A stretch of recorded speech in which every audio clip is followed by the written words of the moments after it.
lover of sports, this is your chance to know one of the most talented basketball players in Uganda. He goes by the names of Vinnie Jurua, and he has played for teams like Victorians, Falcons, and so many more. And he's also a coach of kids and adults who are interested in basketball.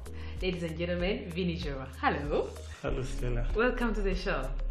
Thank you so much. I've given you quite some intro. Anyway, what else do you do? Like, apart from basketball, what's your profession like?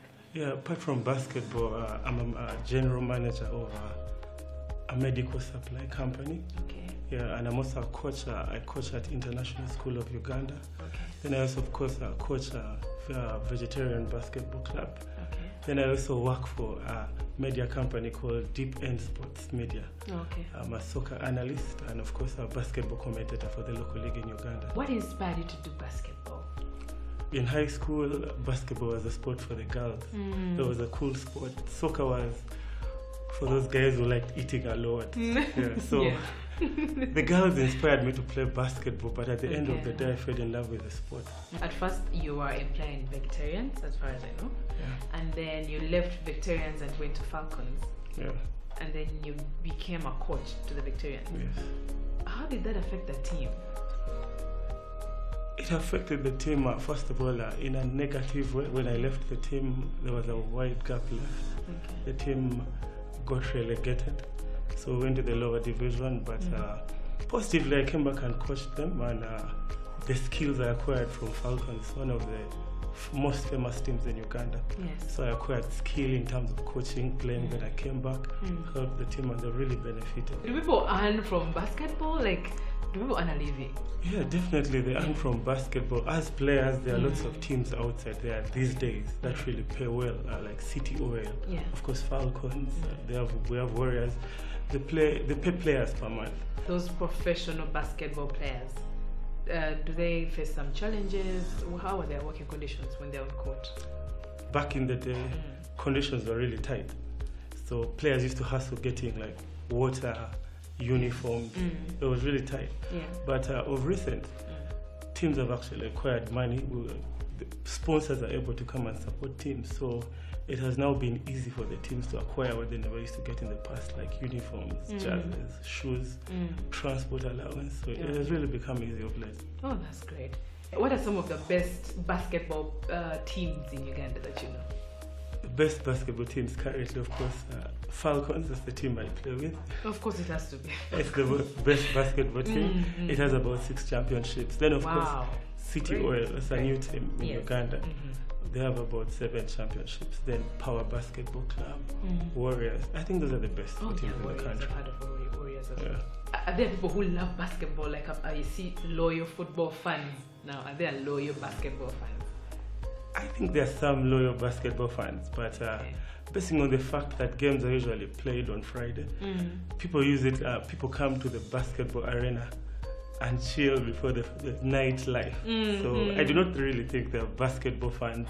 They come and support. I think they understand the game. They love it. Yeah, so I can say they support, but not like so much. Okay. Yeah. So how was basketball anyway evolved? In the past, the guys who played back in the day, like Stevie Norman Blake, played basketball for the love. Wow. They used to walk, let me say, 10 kilometers from their homes just to play basketball. Wow. But these days, Some good stuff there. you can't sign a player without promising them a contract, and you can't sign a player if you're not going to pay them. Yeah. So it has changed in monetary ways. It has really changed because players need money these days. Then, of course, the sport itself has developed, like evolved. Yeah. Rules keep changing, like FIBA rules. I'll tell you about the 24-second clock. I don't know if you know about it. What's that? 24 seconds. Yeah, 24-second clock. A team on offense has to have a ball for only 24 seconds. Oh. Back in the day, that wasn't there. Wow. So it has really evolved. Okay. What does it take to be a coach? Like, do I have to, like, first of all play basketball and then maybe go for training to be a better coach or something? You don't have to be a good player to become a good coach. Actually, most players fail as coaches. So it's just your understanding of basketball, how much you love to coach, and how much you associate with people. Yeah. Are there some Ugandans who go to another country to play basketball? Yeah, we have lots of foreign players in Uganda. We have Nigerians, we have Congolese, Kenyans, Rwandese, guys from Burundi. So it's international, it has gone global. How does it affect anyway? In terms of competition, it's really prestigious. And in terms of marketing the game. So because if you have players coming from abroad and they're really playing at that level, local players in Uganda are challenged to also get to that level. Yeah, of course, like marketing wise, when you have a brand like from Nigeria or Congo, you're excited, and sponsors get excited. Yeah, so they feel it's an opportunity to market whatever they have. That's great. Yeah. If I have like someone who wants to do like basketball as like a game, where do I take that person?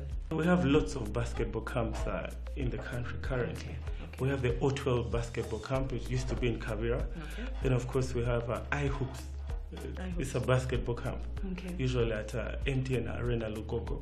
They're seasonal, right? Yeah, they're seasonal. It's not like an ongoing thing. But iHoops is it's every weekend. It's at Silver Springs, Bukolovi. Then we have Tropical Royals at Makere, Mobs. There are lots. Yeah, those are just a few. There is a big gap where like females, young females and adult females think that this game is for guys.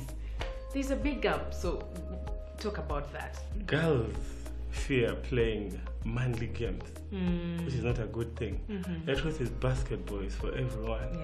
Looking at the athletes internationally like Serena Williams, Venus Williams, Marion Jones, they were sportswomen. So females outside there who think basketball is only for the guys. No, they can also earn a living through basketball. How can we encourage them to join the game? Because I know there's a big gap. We can encourage them by letting them know you excel in basketball in high school. You can get scholarships in university. You excel once again. You can get scholarships locally and internationally, because we've had about 5-6 girls going to the States to pursue their careers there. Let's go for a very short break, and when we come back, we're going to find out so much more about basketball.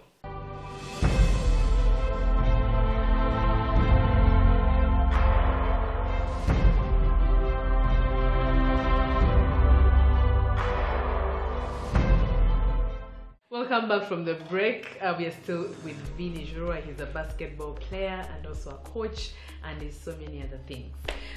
Vinnie, what do you think is the role of social media in boosting sports? It has played a big role in marketing the game. It's easy to go online, look for your favorite team, look for events that are coming through. Then of course individually, like to players, it's really helped them. Players are able to broadcast their achievements through social media, like their training, games, like different things. So players are coaches outside there, like not only in Uganda, but like in the States, in Europe, coaches are able to look them up if they're interested in them. They sign them up or something. Who is that guy that you look up to and you're like, this guy is on top of his game?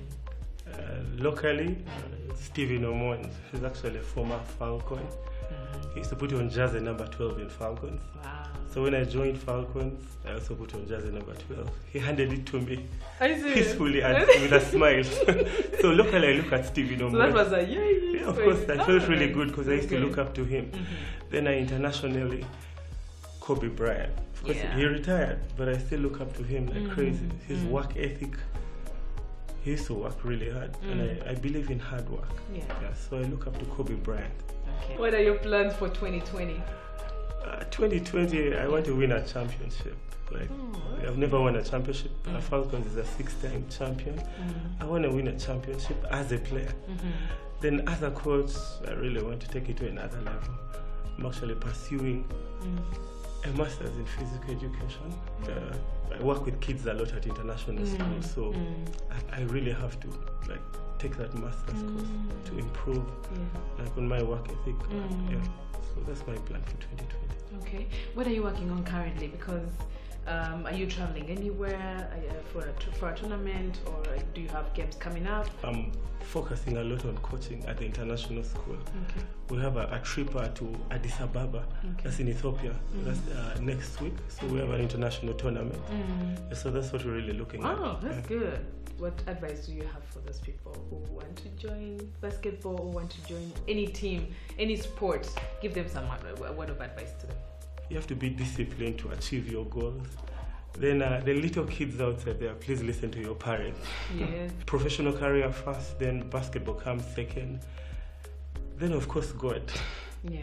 Pray for every opportunity you get, like for blessings from God. Then you'll be successful at the end of the day. That was Vinnie Jurua, a very amazing, talented basketball player and a coach for kids and adults who want to play basketball.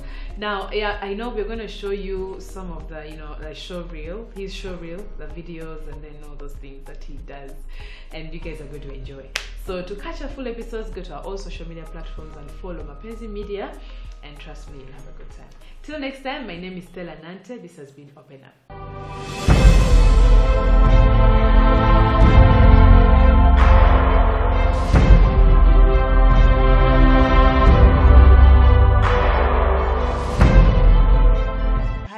My name is Sisi Nalumansi. I'm a scriptwriter, I'm a producer, and I'm an actor, but I'm very passionate about directing. I'm gonna do it. I'm gonna do it. Yes, that's what I'm talking about. Girl power in the house. Yeah. Anyway, tell us about your journey in this whole thing. Well, so I had been a writer for quite some time, but not a conventional one. I used to write because I felt the passion to do it, but I didn't have the professional touch to it. Okay. And then in 2018, MultiChoice opened up an opportunity to take young filmmakers to Nairobi for film training. And I was one of the 4 Ugandans that were taken to represent Uganda at the MultiChoice Talent Factory. And we were 13 countries, Nigeria, different countries. Yes. Yeah, and our hub was in Kenya, and I was there for a full year. And after the year was done, they thought I did an amazing job, so they gave me a paid trip to go to Nigeria for an experience in Nollywood, and also to learn more and work under Africa Magic. Okay. Yeah. In your journey, I believe you've worked with Cox Studio, you've worked with MultiChoice. Yes. How has that helped you grow in the filmmaking business? Well, so first of all, when I was told that I'm going to work at Cox Studio, I was scared. This is this big production that you've been seeing from a distance, and I didn't know if there was a time that I was gonna end up working at Cox Studio, but I did, and it was overwhelming. But I found the crew was so welcoming. They teach whatever you don't know, because this was an experience that had over different cameras here and there. You have to shoot these actors, these musicians coming in, these other coming in, interviews.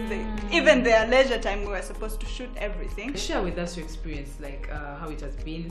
You did Village Champion. Yes. It was your first production. I shot it before I went to Nairobi. Because at the university there was a time that it was so challenging financially for me. I literally dropped out of the university. I did a bachelor's degree in IT, by the way. Okay. So at that time when I was breaking down, there's an organization called Test for Uganda that helped me. They sponsored me. I know those guys. And you know them, yes. So when so they help these students. Who are having financial, but they're intelligent, so it's the papers that speak for you. So I got that opportunity, and I wanted to give back. They touched my life in a way that I could never, understand how someone comes into your life and they don't know you. So I felt I could do the same. So I did that film, and my intention was to also help someone get money out of it, and also sponsor maybe one university student, so they also feel like someone else cares who doesn't know them at all. Filmmakers hire people according to how they look, and they're saying that's what the business is about. We just want to hire brown girls everywhere. Brown, curvish has to be the lead role. This one has to be. Talk about that, because I am boiling here. So I think as Ugandan filmmakers, the reason they give me, because I ask most of the times, is their audience is king. But I tell you what, story is king. Exactly. Story is king all the way. If the story calls for a brown hipped girl, go for it. But if you put a character in the shoes that don't fit her or it, then you're going to mess up your story and it will not go far. That's an interesting part right there. But let's go for a very short break, and when we come back, Sisi is still having a lot more to share.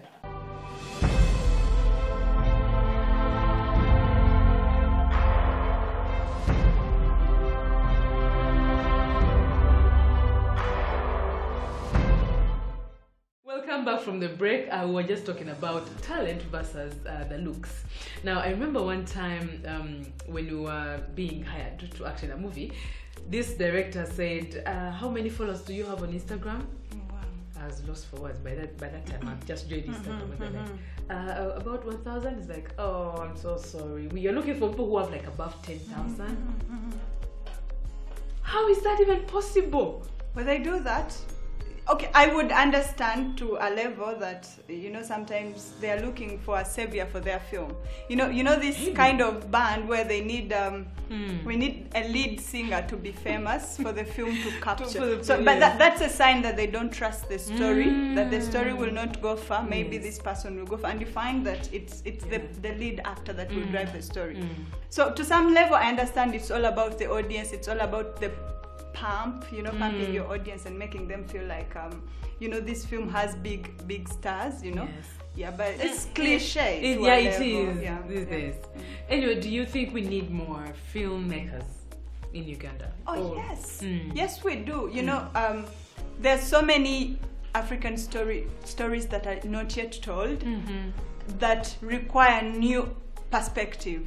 And that perspective has maybe not yet joined the industry. So I feel like as a growing industry, we need all the energy, all the effort, all the talent that can come to join us. Because the more we involve people, the more we uplift the industry, and the more we get to tell more stories. What's that one thing you think we can change about the industry? We need to manage time, We need to respect each other on set. We need to respect the story, because story is king. Whatever you do, keep in mind that you don't matter if the story doesn't matter. See, me, I feel like professionalism starts with timekeeping, respecting your contract, delivering the kind of quality that you promised as the people behind cameras. Please, when you tell us you're going to deliver this kind of picture, please do so and give us that kind of picture. Sisi, what do you think are the components of a good film? Well, a director, because the director bears the vision of the story. His vision, after reading the script and understanding it, it's what matters, and everybody else has to just come and accompany him as it travels us through this vision. Producer, because he brings all these production units together. So a good film must have a good director. Must have a good producer, because if the producer fails to bring all these aspects together, then there won't be any production. And directable actors. I am not saying good actors. I'm saying directable. Easy to work with. Directable actors. An actor that you can easily direct.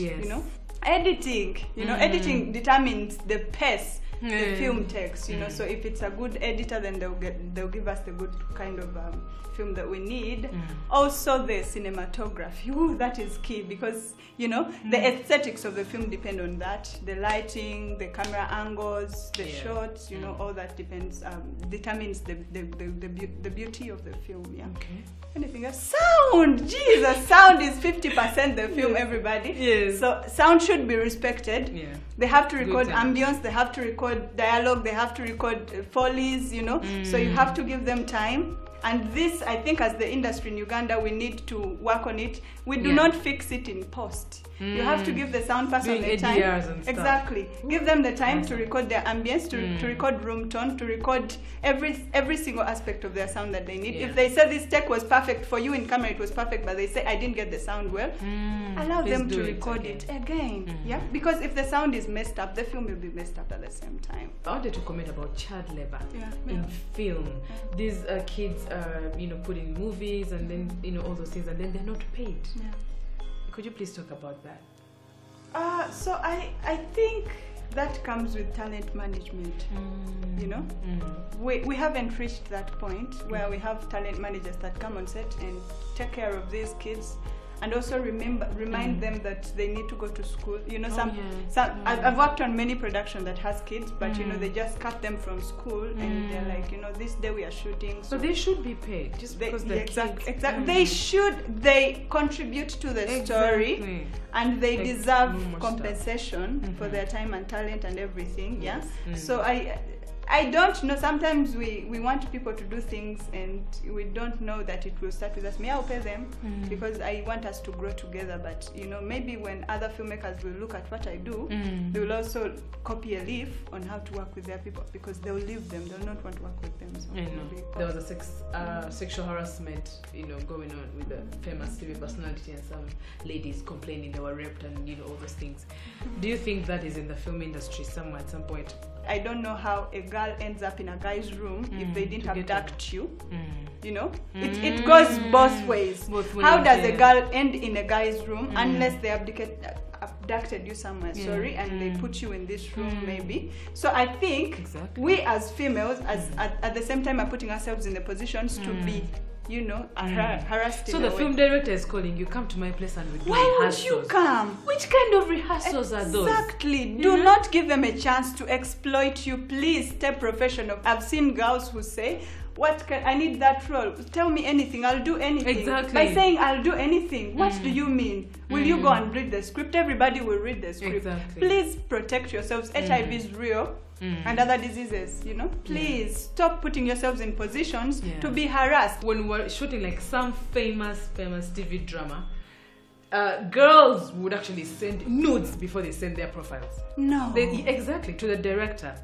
And the director would be like, I'm getting some nudes from people and requests from girls, and they want me to put them in my movie. You know, this kind of thing, they say thigh power. I didn't know what thigh power meant until I realized when a girl sends nudes, she's trying to create an opportunity for herself that is not fair for everybody else. So girls, and that's why I told you before, I blame the boys for going after. I feel like the girls need to educate their minds to know that they are beyond their bodies. For some reason, our society raised us to believe that we are meant to be a weaker sex compared to men. That is society. But what are we doing to change it? Females, we are so much more. There is so much potential in us that if we clear out all these sexual thoughts in our heads, we can achieve so much. Please stop belittling your dreams. Stop belittling what you're capable of, because we are capable of so much. Currently, what are you working on? So I started up a production company. It's called Django Rains. I wanted to be a local servicing company because I got so challenged from Nairobi when I saw all these big productions go into Nairobi, and I'm like, no, you know, we can do this. We can do so much more here. So I got inspired by a company called Zamaradi Nairobi.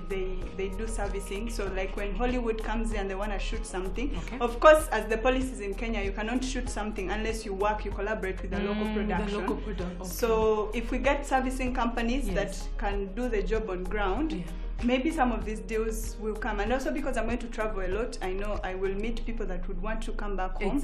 I want to drive all the energy back here home, so that's why I started a company. The other thing, there is another production that I'm working on. It's called The Longest Night. It's, I don't know if you know Hope Chifa, so it's yes. Yeah, so it's her production, and she asked me to direct it. Jesus. Yes. Also, I am taking my film to the UK, Village Champion, in April. I will have a fundraising premiere in both London and Oxford. I was invited by Oxford University. So after that, sick. Big. Yes, it is. It Jesus. is big for me. This year, last year, they were very amazing for me. And I know these other coming years are going to be super amazing, because I will not rest until I put a stone on this industry. Jesus. So there's so much that is going to happen, but so far I feel like that is how my year will end. It will end. Yeah. Wow, amazing. Thank you so much, Sisi. It's been an honor having you on the show. You have so much to do, and we wish you all the best. Thank you. Yeah, and safe trip, safe journey wherever you're going to travel. And may you please come back with a lot more for this industry. I know you're going to do so much, and we can't wait to partner with you in your productions. I am looking forward to that. Alright, nice. Anyway, my name is Stella Nante. This has been Open Up, and with me in studio it has been Cissy Nalumansi. Thank you for having me. Alright, you're welcome. Alright, see you next time. Bye bye.